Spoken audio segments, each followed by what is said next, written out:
A conquista de direitos só acontece com a participação e a luta das pessoas ao longo da história. Se em um momento se conquistaram direitos civis e políticos, em outros se conquistaram direitos econômicos, sociais, culturais, ambientais, sexuais.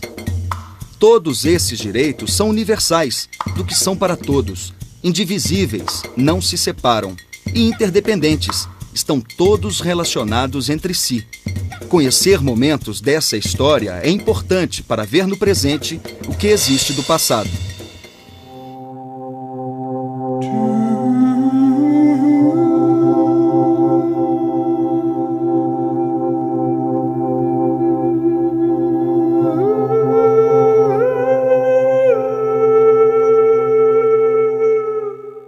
A Declaração Universal dos Direitos Humanos foi criada logo depois da Segunda Guerra Mundial, num esforço conjunto entre as nações, como uma resposta aos horrores cometidos nos campos de concentração. A ideia inicial era justamente criar mecanismos comuns para evitar que esse tipo de arbitrariedade pudesse ser repetido na história da humanidade.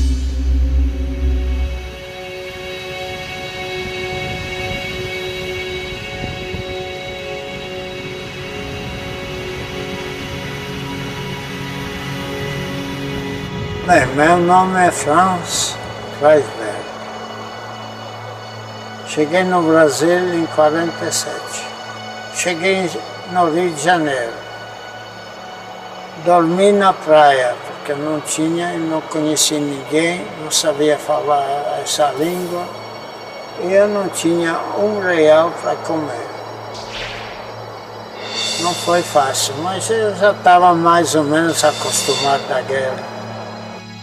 Quando entrei na Polônia com o exército russo, nós liberamos um campo de concentração húngara. Homens, mulheres, crianças jogadas como lixo, mortos. Quando estava no alto rio Juruena, na Amazônia, eu vi uma nuvem de urubus. Fechei os olhos e fiz uma foto. Estavam 6 índios pendurados numa árvore, cabeça para baixo, com centenas de urubus.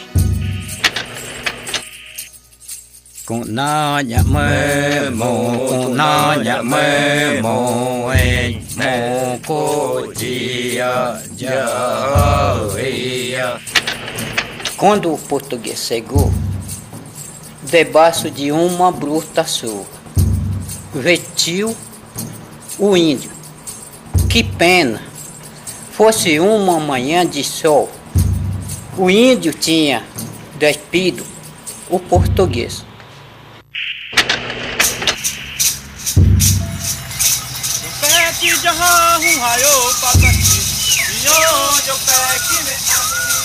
Calpetão costume Albiranã Chorran. Estou falando no meu idioma Pachorran, Pataxó. Meu nome é Albiranã e significa filho de um grande guerreiro. Eu sou um índio da tribo Pataxó, fica no sul da Bahia, localizado entre Porto Seguro e Santa Cruz de Cabrália.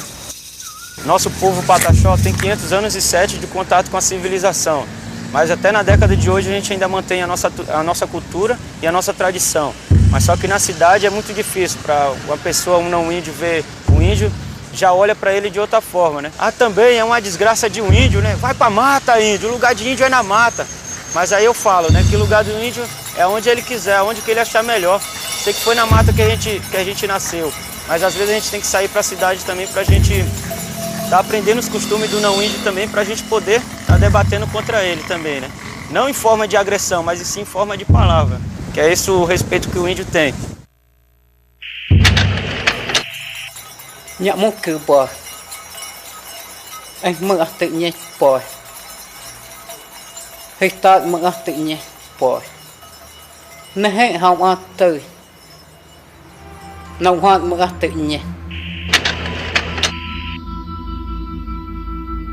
Preto, negão, escurinho, carvão, breu. Não é tanto o nome que ofende, mas o tom e às vezes a situação em que essas palavras são ditas. Meu nome é Denise Fátima Ireno. cidade de Gravataí, Rio Grande do Sul, e aqui é a comunidade remanescente do Quilombo Manuel Barbosa, Barro Vermelho, Parada 107. Aos 13 anos eu tive que deixar a escola.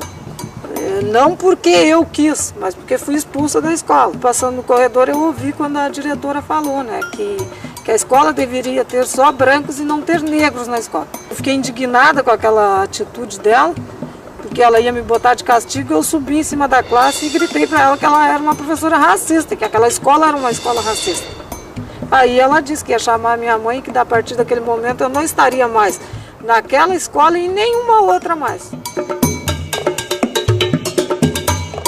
Sempre que eu tinha um dinheiro, eu comprava livros, comprava revistas. Inclusive a minha mãe dizia, mas essa guria vive gastando dinheiro à toa com essas revistas e esses livros, mas eu sempre ali lendo, que eu queria morar dentro de um quilombo. Eu dizia isso, porque eu ouvia falar, porque eu lia e eu dizia, eu queria morar dentro de um quilombo, um dia eu vou fugir para um quilombo. E eu, sem saber, eu era quilombola, tinha nascido, eu acho que é a ancestralidade que puxava isso em mim.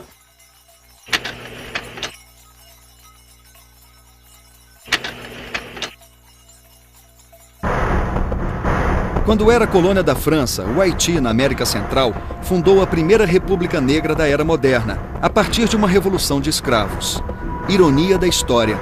O início da Revolução dos Escravos foi influenciado pelos ideais de igualdade, liberdade e fraternidade difundidos pela Revolução Francesa.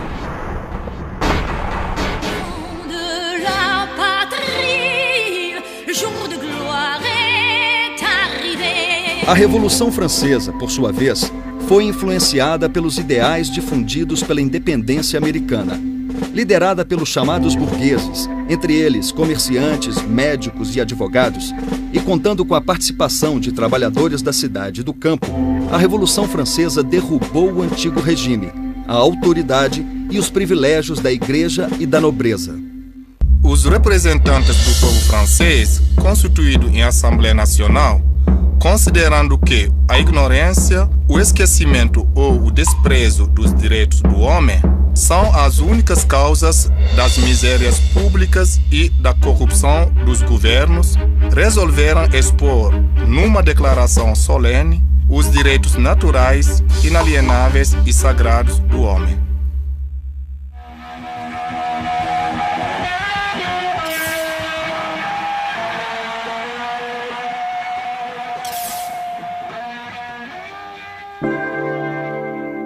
A Declaração de Virgínia, escrita em 1776, é a primeira da era moderna que fala da liberdade religiosa, da inviolabilidade do domicílio e da proibição de penas cruéis.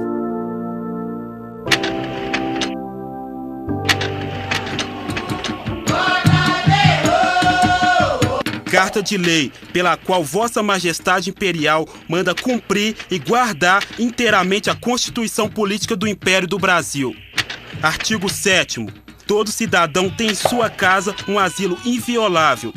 Artigo 5º. Ninguém pode ser perseguido por motivo de religião, uma vez que respeite a do Estado e não ofenda a moral pública. A propósito, na Constituição de 1824, as palavras mulher, índio e negro não são citadas sequer uma única vez ao longo do texto.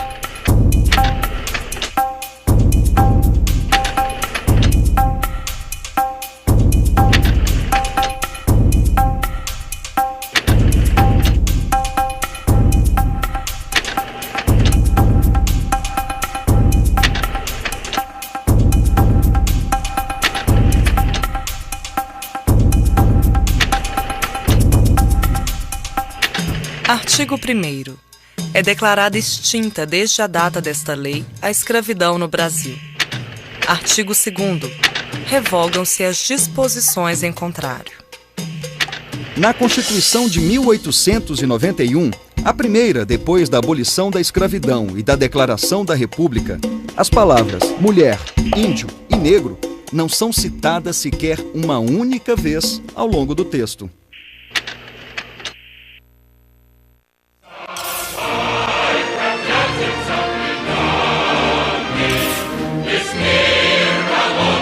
A partir de 1910, o México inicia um processo revolucionário que culmina com a Constituição de 1917. É a primeira vez que os direitos dos trabalhadores é contemplado numa Constituição.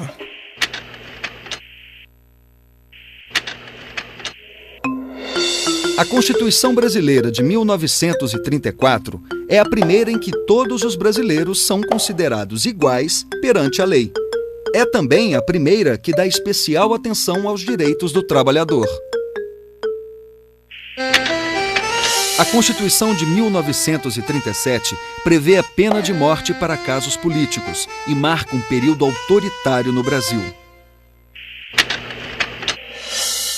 A Constituição de 1946 marca o nosso primeiro momento de uma efetiva democracia representativa no país, que se estende até o golpe militar de 1964. A Constituição de 1967 procura dar uma aparência de normalidade constitucional ao regime ditatorial. Durante a ditadura militar, as conquistas dos direitos políticos e civis no Brasil sofrem um grande golpe. Esse regime violou os direitos humanos sem distinção de raça, sexo ou religião. Maio de 68 na França. É proibido proibir. Com esse bordão, estudantes universitários e do ensino secundário iniciaram uma grande mobilização social que questionava o sistema educacional e o excessivo poder do Estado. Reivindicavam liberdade sexual e de pensamento. Nos Estados Unidos, o movimento Black Power, ou Poder Negro, lutava contra a segregação da população negra. Reivindicava moradia digna, direito ao voto, pleno emprego e educação integrada. Afirmava sua identidade negra africana. Nos Estados Unidos, havia também a luta pelos direitos da mulher e dos homossexuais. Mobilização crescente dos estudantes, os festivais de música, a Tropicália, o cinema novo, a luta armada. Todos esses movimentos reagiam. Abaixo a ditadura. A resposta veio a seguir. Em 1969 foi feita uma emenda à Constituição de 67, que restringe ainda mais os direitos civis e políticos dos brasileiros. Instaurou a censura, torturou e matou cidadãos que se posicionavam contra o governo totalitário e lutavam por justiça social.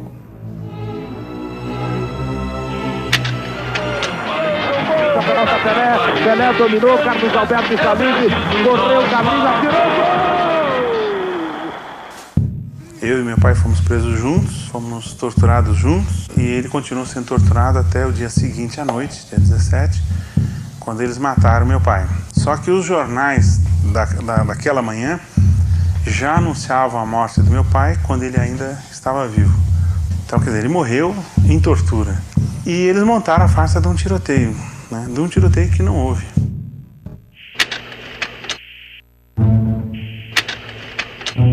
Na América Latina, os golpes militares na Argentina, em 1966, e no Chile, em 1973, marcaram uma época de ditaduras e violação dos direitos civis, políticos e sociais dos cidadãos que lutavam por uma sociedade mais justa.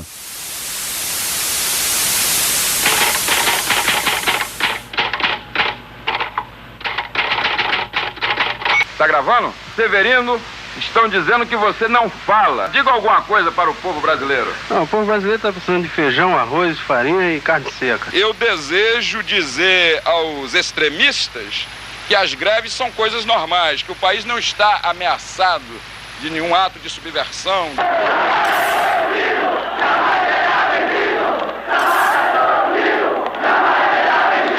A década de 80 representa um marco no processo de redemocratização do país.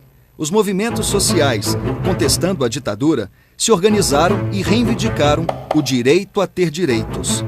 A força da sociedade civil organizada foi crucial para que muitos desses direitos passassem a ser garantidos pela Constituição de 1988.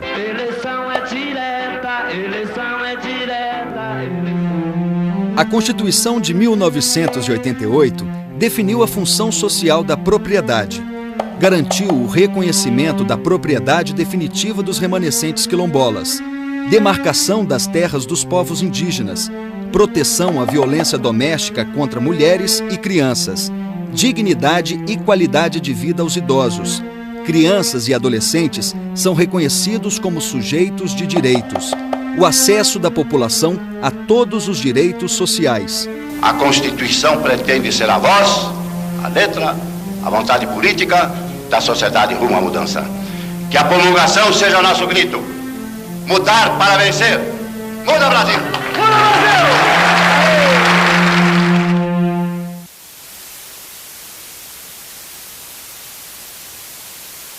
O combate à exploração sexual de crianças e adolescentes, hoje, sem dúvida, tem um grande aliado na sociedade, que foi compreender que lutar contra a violência sexual de criança e adolescente é colocar esse tema na luta por direitos humanos. Temos o caminho iniciado, uma pauta civilizatória está posta. Agora, estamos longe de terminar essa luta. E nós, atletas paralímpicos, temos o dever e a obrigação de estarmos juntos nessa caminhada, de também sensibilizar, mobilizar e, acima de tudo, conscientizar toda a nossa população que isso não é obrigação e sim necessidade para que um país que quer crescer tem primeiro que respeitar as pessoas com deficiência. E eu tenho certeza que isso vai acontecer. Apesar das nossas diferenças, queremos um país igual. Queremos igualdade de direitos, igualdade racial, igualdade no acesso à riqueza do país, à cultura. Queremos maior participação política. Só assim nós teremos um Brasil verdadeiramente democrático. Todos iguais. O que nós já conseguimos de garantias de políticas públicas é a prevenção da ST/AIDS aqui no Brasil, que é reconhecida no mundo todo. Cada brasileiro deve andar com um livrinho desse debaixo do braço. Cada órgão de segurança pública, né, também deve fazer valer a Constituição Federal do Brasil, né, e ser de verdade protetor da sociedade, não violador dos direitos.